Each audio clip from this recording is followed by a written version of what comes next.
Eleitoral no Senado, o senador Marcelo Castro, do MDB do Piauí, declarou estar com enorme preocupação em relação aos escândalos envolvendo os políticos. E ele destacou ainda que pretende fazer uma mudança radical para corrigir erros. E sobre esse assunto vamos conversar com o cientista político da PUC do Paraná, Mário Sérgio Lepre. Prazer tê-lo conosco, Mário Sérgio. Prazer, Marcelo. Muito bom dia. Bom dia, Diogo. Nós sabemos que há muitas reformas necessárias, né? A tributária está sendo prometida, a administrativa, mas será que os políticos vão fazer uma reforma que irá atingi-los em cheio, Mário Sérgio? Então, Marcelo, veja, reforma política é sempre uma complicação, né? Porque qual reforma? Essa é a pergunta que a gente tem que fazer, né? Você pode falar de reforma política, por exemplo, e mexer na questão de partidos políticos. Então, já foi feita, inclusive, né, quando uma emenda constitucional, ela impediu coligações nas eleições proporcionais. Então, isso já, de uma certa forma, é uma reforma política. Por quê? Porque a tendência é você diminuir o número de partidos, né? Uma vez que você proíbe a coligação, então o partido tem que competir sozinho, tem que conseguir aquele que é o chamado quociente eleitoral, e aí, automaticamente, você já faz uma reforma política apenas mexendo nos partidos. Por quê? Porque você vai ter menos competidores no Congresso Nacional, menos líderes, então a negociação ela é com partidos mais consistentes. Mas aí, estou falando de partido político, você tem outras questões, por exemplo, você tem sistema eleitoral, proporcional, já houve aí uma série de discussões a respeito do sistema distrital misto, né, que elegeria deputados. Então essa é uma outra vertente. Você tem também uma discussão que é trazida pelo presidente Arthur Lira, que é a questão do semipresidencialismo. Isso também é uma reforma política. Então, são várias questões que poderiam ser discutidas. Então, quando você fala em reforma política, de maneira geral, o mundo político, ele sabe que ele se elege de acordo com as regras que estão em vigor. Então, para mudar alguma coisa, o que teria que ser importante seria, de repente, você fazer a mudança, mas para valer para daqui 4 anos, para daqui 8 anos. Então, haveria aí uma possibilidade de um consenso, porque é muito difícil você mexer em regras que elegem deputados, que elegem senadores. Então, são algumas coisas que a gente precisa tentar imaginar, tá certo? Para ver. Então, por exemplo, reeleição seria uma outra possibilidade, retirar a possibilidade de reeleição, aumentar mandato. Então, uma série de questões que envolve a questão da reforma política. E aí a reforma política é muito importante, claro, mas tem também a tributária, tem reforma administrativa, foi feita a previdenciária. É devagarinho que as coisas andam, mas precisa sim ser debatido, né? Mário Sérgio, agora a pergunta do nosso comentarista, Diogo Schelp. Bom dia, Mário Sérgio. Esse projeto de lei complementar, né, que vai ser relatado pelo senador Marcelo Castro no Senado, foi aprovado na Câmara dos Deputados, chegou a ser chamado, inclusive, de novo Código Eleitoral. E ele contém alguns dispositivos que estão sendo muito criticados. Por exemplo, afirma-se que esse novo Código Eleitoral aprovado na Câmara, ele reduz, esvazia os poderes do TSE. E também a outra questão é que reduz ou flexibiliza a prestação de contas dos políticos e partidos em situações de campanha. Qual é a chance de que no Senado esses pontos sejam revertidos? Então, Diogo, veja, questões importantes que a gente tem que discutir, que é o seguinte, o TSE, ele funciona como administrador das eleições, como julgador, tá certo? E também como legislador. Então, veja, ele tem para si 3 importantes funções, que são essas funções da separação, da tripartição dos poderes. Então, o TSE, na eleição, ele julga os casos que ocorrem na época do pleito, então naquilo que é o calendário eleitoral, que ele mesmo faz. Ele é o responsável por administrar, então, por exemplo, é a questão da urna eletrônica, é a questão do cadastramento eleitoral, biometria, essas coisas todas, o próprio título de eleitor, né, o alistamento é junto ao TSE, então ele administra as eleições. E ele também alcançou um papel um pouquinho mais, aí eu diria, um pouquinho mais exorbitante, que é quando o TSE passa a exarar resoluções. E essas resoluções, elas são lei. Então, é como se ele fizesse lei para as eleições. E aí, a gente precisa entender o seguinte, é um único órgão que é o responsável por legislar, administrar e julgar.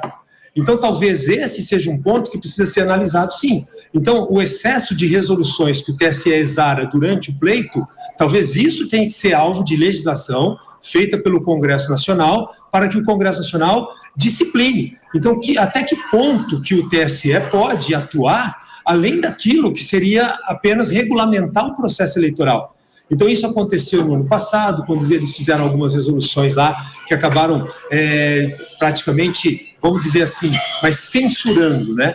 Então, houve ali, por parte do TSE, aquilo que a gente pode entender como uma espécie de uma censura, né? Então, evitando, não, porque conteúdos tais não podem ser veiculados, por conta dessas questões que a gente estava discutindo agora aqui na Jovem Pan, essas questões de disseminação de conteúdos por internet, que a gente não sabe ao certo para onde isso vai, o que isso é, né, qual o significado disso.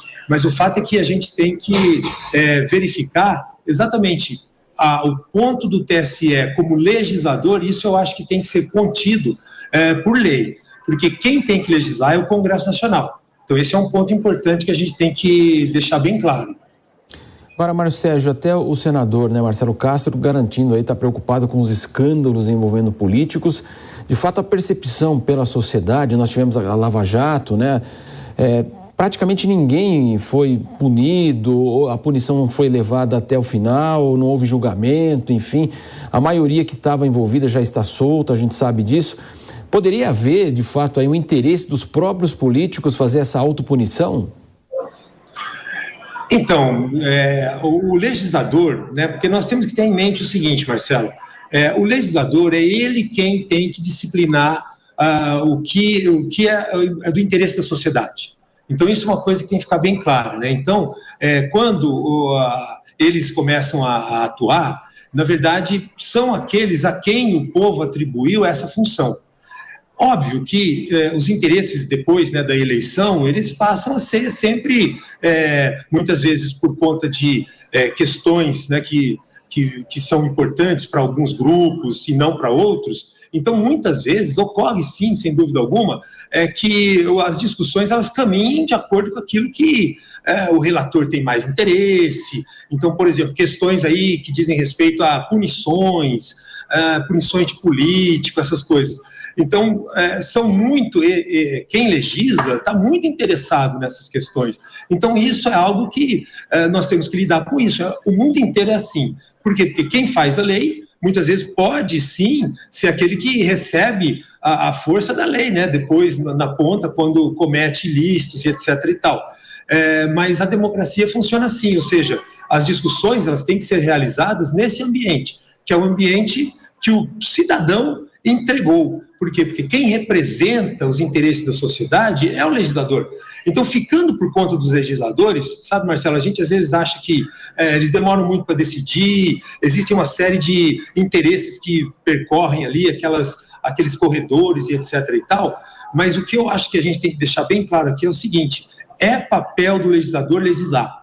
Então, por isso que eu estava falando agora há pouco do TSE, né, na pergunta do Diogo, que é exatamente isso. Olha, se é papel do legislador legislar e a legislação não é boa, então a sociedade é que tem que reclamar, fazer pressão para que, de repente, se mude a legislação ou que não se vote em determinada direção.